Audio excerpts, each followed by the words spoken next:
ရှစ်လေးလုံးအရေးအခင်းပြီးတော့လူတွေကစစ်တပ်ကိုမုန်းကြတယ်။အဲ့ထဲမှာအနုပညာရှင်ဆိုတဲ့သူတွေအများအားဖြင့်မပါဘူးဆိုတာယုံ88ပြည်နောင်နှစ်နှစ်နေတော့စစ်အစိုးရဝါဒဖြန့်တဲ့ပါပီမရုပ်ရှင်ဇာတ်ကားကတက်သည်အဲ့ဒီကားမှာယူနန္ဒာမြင့်ကလည်းအလန်းခင်စိုးပိုင်ကလည်းသရုပ်ဆောင်ကောင်းတော့တောက်ခိုသွားတဲ့ចောင်းသားတွေကပဲအသိဉာဏ်မရှိစစ်အစိုးရစေတနာကိုနားမလဲသလိုဖြစ်အောင်ကိုအနုပညာသမားတွေကပုံဖော်ခြင်းထက်ဝါဒဖြန့်ပေးကြတာရန်ကင်းမှာဧကားရိုက်ပေးတဲ့သူတွေကိုတိုက်ခန်းအောင်ပေးတယ်ကြားတာပဲဟုတ်မဟုတ်တော့မသိဒီမဲ့ပါပီမကရိုက်တော့ဆိုလို့ရှိရင်အရန်အောင်မြင်ခဲ့တဲ့ကားပေါ့နော်အဲ့အချိန်တုန်းကဆိုလို့ရှိရင်ဟာပါပီမဆိုအခုဆိုရင်ဒီပိုင်းဖက်ဆပ်ပလာမှနေတယ်ဖက်ဆပ်ပလာတိုက်ခန်းနေမှာတော့မှတိုက်စီသမားတွေကလာလို့ရှိရင်လေပါပီမတိုက်ခန်းကိုပို့ပေးပါအဲ့နေရာဖက်ဆပ်ပလာရလို့မဟုတ်တော့ဘူးပါပီမတိုက်ခန်းရှိရနေရအဲ့လိုဖြစ်သွားတယ်အဲ့အထိကိုအောင်မြင်ခဲ့တာပေါ့အဲ့တုန်းကလည်းတစ်ခါပီတိတွေအရန်ဖြစ်ခဲ့ရတယ်နောက်နေ့ကျဦးညွန့်ဝင်းကြီးကထပ်ပြီးဘောမာတယ်အဖေနဲ့သားများဇက်ကားနဲ့ဇဝင်တရှင်တော်မှတ်မိသေးတယ်သူမပါရင်လေဘာရီများရှေ့ဆက်ဖြစ်ကြမယ်သူလေးမပါခြင်းဘူးအရှိအနေနဲ့တားစုများကြောင့်ဆိုပြီးကက်တင်ရှင်ကစစ်တက်ဖြစ်ရောအနုပညာသမားတွေကျေးဇူးလေအနုပညာရှင်တွေဟာ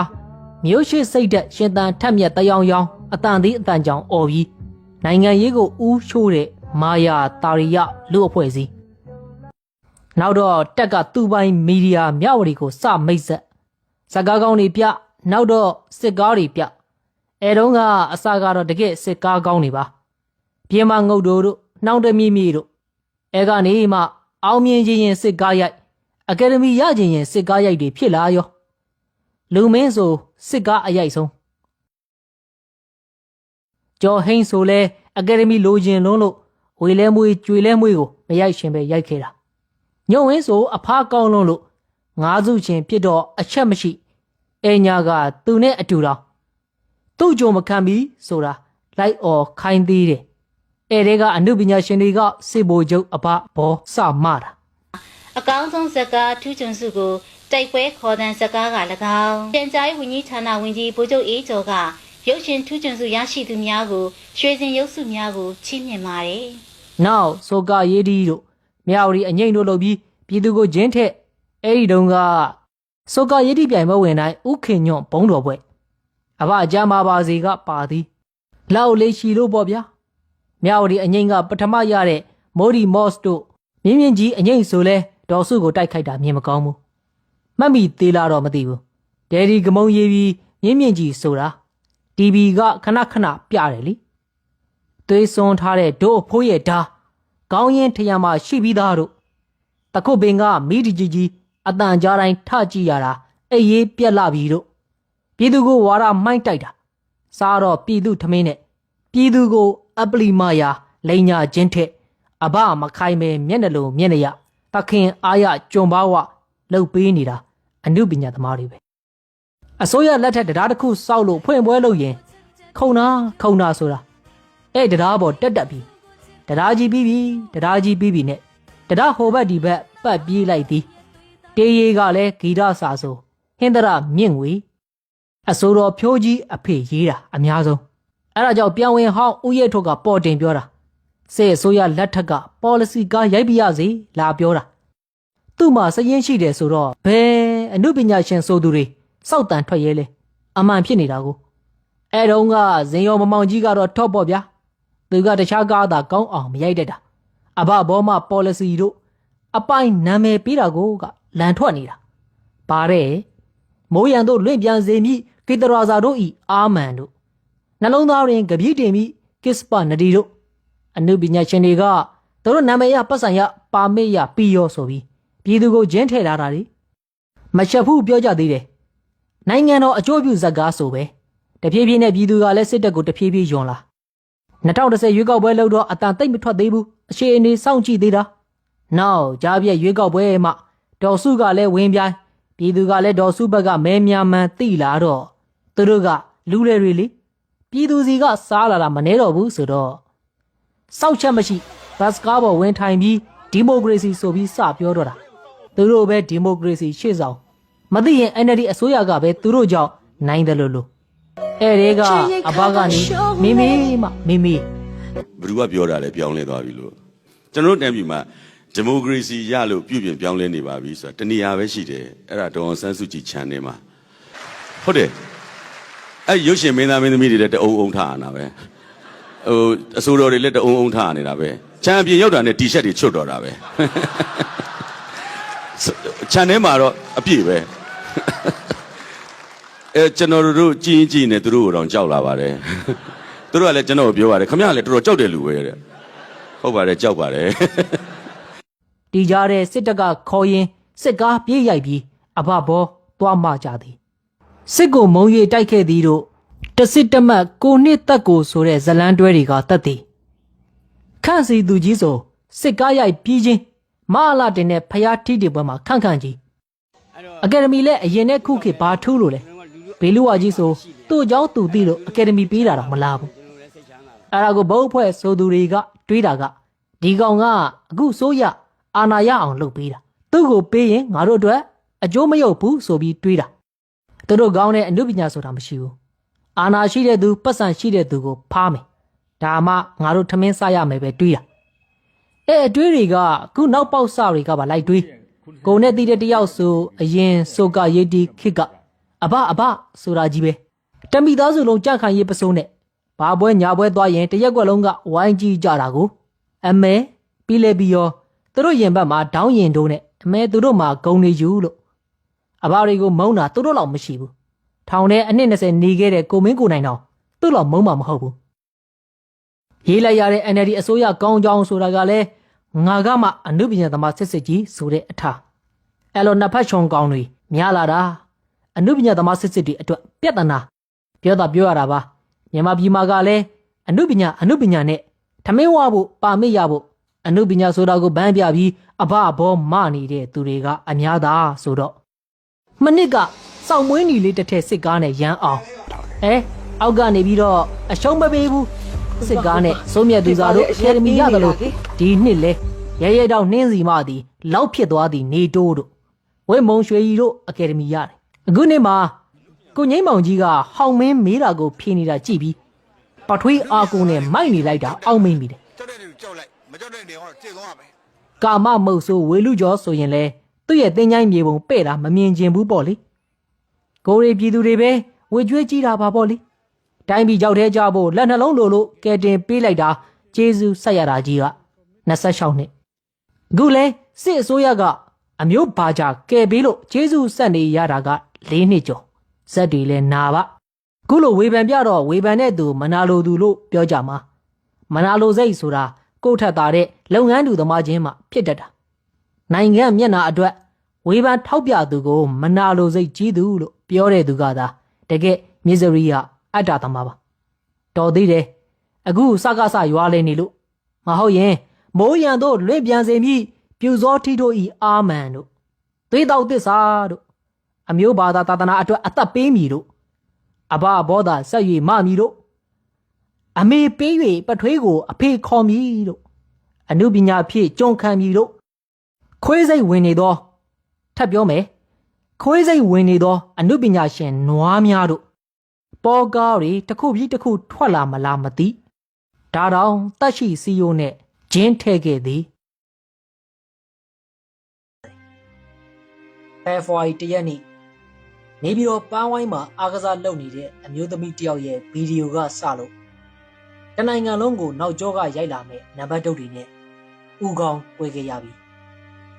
သွေးမအေးဖို့လိုတယ်ပေးထားတဲ့အသက်တွေကအများကြီးအရေးကြီးပြီးရဲဘော်တို့တစ္ဆာနဲ့ရှောက်တဲ့ခရောင်လန်းစုခင်းလဲရှောက်မြဲရှောက်လက်မယုံအသက်ပေးသွားတဲ့ညီကိုတွေအတွက်ငါတို့သေတဲ့အထိရတဲ့နည်းနဲ့တော်လှန်မယ်ခွဲစိတ်ထားကင်တဲ့လက်ကဓမြောင်ကင်ပြီးတော်လှန်တော်ရောဘာဖြစ်လဲသွေးစွန်းရတာချင်းအတူတူတိုင်းပြည်ကောင်းဖို့အတွက်မို့တဘဝစာလိပ်ပြလုံးတယ်မြေပြူကင်တဲ့လက်ကတူမီကင်တော်ရောဘာဖြစ်လဲသူစာသင်တဲ့အကြောင်းကိုလေးရင်နဲ့ဘုံကျဲတော့သူ့ကျောင်းသားတွေအစားသူ့တော်လှန်ပါပဲထုံလုံးကိုခေါင်းအုံးတဲ့လေသမားကရိုင်ဖယ်ကင်တော်ရောဘာဖြစ်လဲမြန်မာနိုင်ငံကြီးကိုတော်လှန်ရေးစိတ်ဓာတ်နဲ့ထုံရက်နေတာငါတို့ကဝိုင်းကူတွန်းပေးရမှာမဟုတ်ဘူးလားကပ်ဆောင်းတဲ့သူနာပြူမလေးကတ တောကျိုအုံကြားမှာ PDF အုပ်ထုတ်ဆောင်းတော်ရောဘာဖြစ်လဲမြစ်တာနဲ့တော်လန်လို့မရတဲ့ပွဲမှာတနက်လွယ်ရင်စီးကုနေတာငါတို့လေးစားရမယ်ကင်မရာကင်တဲ့ဒရိုက်တာကရောင်းမကင်တော်ရောဘာဖြစ်လဲ PDF ရဲဘော်တွေစားဖို့တောထဲမှာထမင်းချက်တော်လှန်နေတာဘာမှမလုပ်ပဲဂိမ်းစော့နေတဲ့ငါတို့အားနာဖို့ကောင်းတယ်ကလောင်ကင်နဲ့စာရေးဆရာမကကီးဘုတ်ကင်တော်ရောဘာဖြစ်လဲအတိုက်အခိုက်တွေကြားတဲ့ကဖမ်းဝရမ်းမကြောက်ပဲဘောမနဲ့စစ်ကောင်စီကိုကီးဘုတ်နဲ့စိတ်သက်စစ်စင်ရေးလုပ်နေတာငါတို့အားတင်းထားဖို့လိုတယ်ကင်မရာရှေ့မှာအိုင်တင်လုပ်တဲ့မင်းသားကြီးကတောခိုတနက်ကင်ပြီးတော်လန်တော်ရောဘာဖြစ်လဲသူ့အနာဂတ်တစ်ခုလုံးကိုတော့ပုံပေးထားမှာတော့ငါတို့အနာဂတ်မပြောက်အောင်ငါတို့စိတ်သက်တွေပြင်မရမယ်။များတဲ့ခိုင်ကစလို့ကြဆုံးသွားတဲ့ရဲဘော်တွေအတွက်မင်းအောင်လိုင်ကိုတော်လန်ဖို့ငါတို့အားလုံးမှာတာဝန်ရှိတယ်။ဒီလိုမတရားမှုကိုတော်လန်နေတဲ့လူငယ်တွေကြားထဲမှာမင်းလက်ထဲကင်ထားတာအပဘောလားမင်းလက်ထဲကင်ထားတာမိုက်တဲ့ဖုန်းဘီလားမင်းလက်ထဲကင်ထားတာရူဗီဆက်လီလားမင်းလက်ထဲကင်ထားတာမြန်မာဘီယာလားမင်းလက်ထဲကင်ထားတာ KTV ကမိုက်လားမင်းလက်ထဲကင်ထားတာကာမနဲ့မှုန်နေတဲ့ DJ ဘားတွေကမိန်းမတယောက်ရဲ့ရင်သားလားသူစင်းရဲတယ်လို့မစင်းရဲစေဖို့ဘဝတစ်ခုလုံးနဲ့ယဉ်ပြီးပညာဆက်သင်စေခဲ့တဲ့တားတဲ့မိခင်တဦးကသူ့သားသမီးအနာဂတ်ကိုဖျက်ဆီးပြရပါမလားဆိုပြီးမရှိမဲ့ရှိမဲ့သူ့နားကငကတ်ကိုရှုပ်လူနေချိန်မှာမင်းအောင်လိုင်ကအယိုးရင်ချကျွေးထားတာလောင်းနဲ့ကျေနပ်ပြီးဒလန်လုံနေရတာ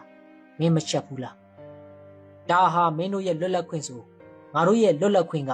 ငါတို့နိုင်ငံလွတ်လပ်ခွင့်နဲ့အချိုးကျတယ်တော်လန်ရေးမှာမပါဝင်ရင်တော့မှတော်လန်ရေးကိုမနှောက်ယှက်ကြနဲ့လူတအူးနဲ့တအူးခံယူချက်ချင်းမတူဘူးဆိုတဲ့ဟိုမင်းသားအမှန်တရားဘက်မှာခမည်းမရှိတာပရိသတ်ကြွေးတဲ့ထမင်းလုတ်ကိုပုတ်ရှလိုက်တာပဲကိုရောက်နေတဲ့နေရာကိုပရိသတ်ကတင်ပေးလိုက်တာခမည်းမမေ့ပါနဲ့ခမည်းရဲ့ဓာတ်ဆိုင်ကိုဒီတော်လန်ရေးကဖော်ထုတ်ပြလိုက်ပြီဟောဟိုမှာတွေ့လားမီးရှို့ခံလိုက်ရတဲ့ကြွားတွေဒီဘက်ကိုကြည်စမ်းစုံးကပ်မဲ့တကာမရှိတော့တဲ့ဖုံးရင်ကြောင်းတွေမီးရှို့ခံလိုက်ရတဲ့အိမ်တလုံးရဲ့ပြာတွေကြားပျက်စီးယိုယွင်းနေတဲ့ဗုဒ္ဓဆင်းတုတော်အတွက်စစ်တပ်အစားငါဗုဒ္ဓအားအာနာမိပါရဲ့ငါကြီးတောင်နဲ့ခေါင်းအဖြစ်ခံလိုက်ရတဲ့ဗီဒီယိုကိုကြည့်လိုက်ရတော့လမ်းမှာပုံထွက်ကြခဲ့တဲ့စစ်သားရဲ့စောက်ခွက်ကိုပြင်းမြင်မိပါရဲ့ဗါတဲ့လူတက်တဲ့နေရာမှာ expert ငငယ်ကလေးကသူများအသက်တက်ရတာကိုကြိုက်တာတဲ့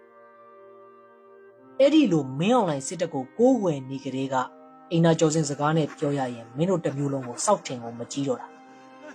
တခုတော့ကြိုပြောရအောင်ပဲဒီကြပြားတွေကအတုံးတုံးတွေကရိုင်းနေလို့ခမားထင်ရင်စိတ်နာနာနဲ့မင်းအောင်လိုင်ပုံကိုအာရပါရတက်ပွတ်နေတဲ့ဗီဒီယိုတွေကအတော်ကြီးကရင်းနေလိမ့်မယ်လူသက်မရင်းကြီးရွာမီးချို့နေတဲ့စစ်တပ်ကဟားနေလိမ့်မယ်ဇာနာပြလို့နိုင်ငံတော်ပုံကံမှုဆိုပြီးအပန်းခံလိုက်ရတဲ့အမျိုးသမီးကထောင်ထဲမှာမွေးလိုက်ရတဲ့ကလေးကိုမြူတလူလူနဲ့မရှိပြုံးနေလိမ့်မယ်စစ်တပ်ရဲ့လက်နက်ကြီးထိမှန်လို့လက်ဖြတ်လိုက်ရတဲ့ကလေးတဦးကမဲပြုံးနေလိမ့်မယ်ကာယကံမြောက်ကျူးလွန်ခဲ့သူကြီးစိတ်မနှံ့သူကိုမီးရှို့လိုက်တော့သူ့အမေကြီးရဲ့ငိုတံကိုခမည်းကြားလားအဲ့ဒီအချိန်မှာခမည်းရဲ့ကိုစောင်းနဲ့ကိုတက်တည်သွားပြီလားခမည်းမှာကိုချင်းစာစိတ်မရှိတော့ဘူးလားခမည်းအသားပေါ်မှာတက်ခွာကြိုက်ခဲနေတဲ့ရှင်တကောင်ကိုရိုက်ပစ်လိုက်တယ်လို့စိတ်မျိုးနဲ့ခမည်းပေါ်ဘာကျူးလွန်မှုမှမရှိတဲ့စကိုင်းတိုင်းကတားအမိ3ယောက်ကိုအိမ်ပိုင်းဆိုင်ရာကျူးလွန်ပြီးမှမီးရှို့တိုက်ရတဲ့လားအရက်မူလာရဲ့မိဘကိုဓာချင်းမြေမျိုးမဲ့မအီလိုးတွေကိုမုန်းတယ်လို့မျိုးမင်းတို့ကငါမုန်းမိပါရဲ့ပြောပါတယ်အားလုံးရဲ့ဘဝတွေအနာဂတ်တွေကိုဖျက်ဆီးခြင်းခံလိုက်ရတဲ့အတွက်ဒီကြပြာကနည်းနည်းရိုင်းမယ်လို့မင်းအောင်လိုင်းကိုနာကြီးစိမ့်နေမှုနားမခံသားအောင်ရိုင်းသွားခဲ့ရင်လည်းကျွန်တော်ကိုဖွင့်မလွတ်ပါနဲ့တချို့တွေကတချင်းဆိုဖို့ပွဲရွေးနေချိန်မှာတချင်းနဲ့တော်လန်လို့မရလို့လက်နက်ကင်တော်လန်ပြီးအသက်ဆုံးသွားတဲ့ကိုတွတ်ကိုမမီးနဲ့ကျိုးပေးခံလိုက်ရတဲ့ကိုစီယာတော်နဲ့ညီအကိုတွေကိုမမီးနဲ့နံပါတ်3နဲ့အရိုက်ခံလိုက်ရတဲ့လူငယ်တွေရဲ့အနာဂတ်ကိုမမီးနဲ့လက်နက်ကြီးနဲ့အပြစ်ခံလိုက်ရတဲ့လက်ရက်ကုံစာတင်ကြောင်းကိုမမီးနဲ့အရှင်လက်လက်မီးချို့ခံလိုက်ရတဲ့အပြစ်မဲ့ပြည်သူတွေရဲ့အသက်ကိုလည်းမမီးနဲ့သူတို့သားသမီးတွေကိုဘယ်နည်းပြန်လွတ်ပေးမလဲဆိုတဲ့စိတ်နဲ့ရှင်လျက်တည်နေသူမိဘတွေကိုလည်းမမေ့နဲ့ဒီလိုသွေးဆုံးခဲ့တဲ့တော်လန်ရေးမှာပြည်သူတွေရဲ့နာကြီးစိတ်နဲ့ကျိန်စာတိုက်ရရင်ကာယကံမြောက်ကျူးလွန်ခဲ့သူဝစီကံမြောက်ကျူးလွန်ခဲ့သူမနောကံမြောက်ကျူးလွန်ခဲ့သူနေဝင်းအစတန်းရွှေအလဲမင်းအောင်လိုင်အစုံ မင်းတို့တန်တရာဘဝတစ်ချောင်းလုံးတေးရင်အောင်ရေဆက်ချအမျှဝေမဲ့လို့မရှိပါစေမင်းတို့ကြစ်တဲ့ကြိုးမင်းတို့လေပင်ပေါ်ရောက်တဲ့နေ့ငါတို့လက်နဲ့စွန့်နေနေ့မင်းတို့ကြစ်တဲ့ကြိုးမင်းတို့လေပင်ပေါ်ရောက်တဲ့နေ့ငါတို့ခွဲစိတ်ဓာတ်ကင်မဲ့နေ့မင်းတို့ကြစ်တဲ့ကြိုးမင်းတို့လေပင်ပေါ်ရောက်တဲ့နေ့ငါတို့မြေပြူကင်မဲ့နေ့မင်းတို့ကြစ်တဲ့ကြိုးမင်းတို့လေပင်ပေါ်ရောက်တဲ့နေ့ငါတို့ဒဇင်းကင်မဲ့နေ့မင်းတို့ကြစ်တဲ့ကြိုးမင်းတို့လေပင်ပေါ်ရောက်တဲ့နေ့ငါတို့ကတ်ဆောင်းမဲ့နေ့တိတိကျကျပြောရရင်မင်းတို့လေပင်ကြိုးကွင်းစွန့်မဲ့နေ့